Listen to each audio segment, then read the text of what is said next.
నర్సాపూర్ నియోజకవర్గం నుంచి వచ్చినటువంటి ముఖ్యులందరికీ కూడా నా నమస్కారం.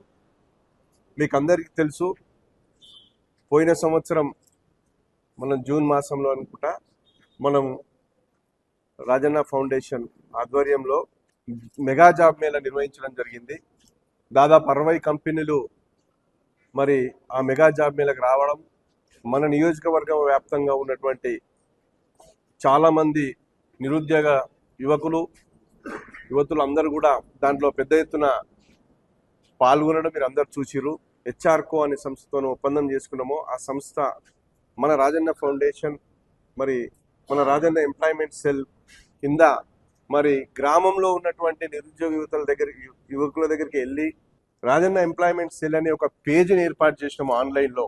దానిలో డేటా ఫిలప్ చేసడం అంటే వాళ్ళకి సంబంధించిన విద్యార్హతలు, వాళ్ళకున్న ఎక్స్పీరియన్స్ అలా పెట్టడం, అదేవిధంగా దీంట్లో వాళ్ళు ఎలాంటి జాబ్ కోరుకుంటున్నారు, వాళ్ళకి ఎలాంటి శాలరీ ఎక్స్పెక్ట్ చేస్తున్నారు అన్ని కూడా దాంట్లో నింపడం.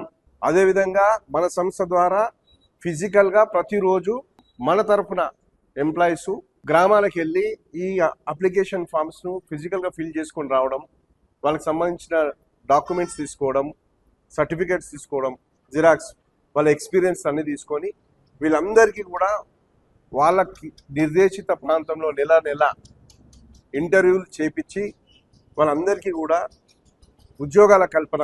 ఇది ఒక జాబ్ మేళా తరహాల్లోనే కానీ ఇది ఒక నిరంతర ప్రక్రియ. మనకు వచ్చే 3 సంవత్సరాల్లో 10,000 జాబులను మన నిరుద్యోగ యువకులకి ఇప్పియాలని ఒక లక్ష్యంతో పనిచేస్తున్నాం. కాబట్టి దానికి సంబంధించి ఈ కార్యక్రమాన్ని చేపట్టడం జరిగింది. దీనికి సహకరిస్తున్న మీ అందరికీ కూడా, మీడియా మిత్రులకు, ఇక్కడికి వచ్చిన నా మిత్రులకు అందరికీ కూడా ప్రత్యేకంగా ధన్యవాదాలు తెలుపుతూ, ఈ కార్యక్రమానికి నాకు తోడ్పాటు అందిస్తున్నటువంటి మారుతిరావు గారు, ఈ విషయంలో ఈ ప్రతినిధులను కల్పించడం, ఇలాంటి అవకాశాలు ఉంటాయి, మనం ఈ విధంగా చేస్తే మనము మన మీ ఆలోచనకు తగ్గటువంటి కార్యక్రమం ఇది.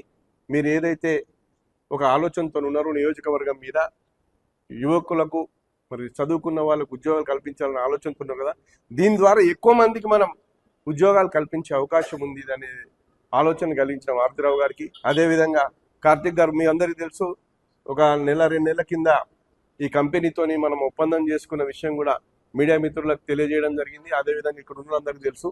దీంట్లో మీరందరూ కూడా ఈ చాలా విస్తారంగా దీన్ని పబ్లిసిటీ చేస్తే మన గ్రామాల్లో చాలా మందికి అవకాశాలను కల్పించిన వాళ్ళం అవుతాం. ఈ పట్టణంలో, నర్సాపూర్ పట్టణంలో కూడా అందరికీ కల్పించిన వాళ్ళు అవుతాం. కాబట్టి ఇది ఒక ఉద్యమం లాగా చేపడదాం.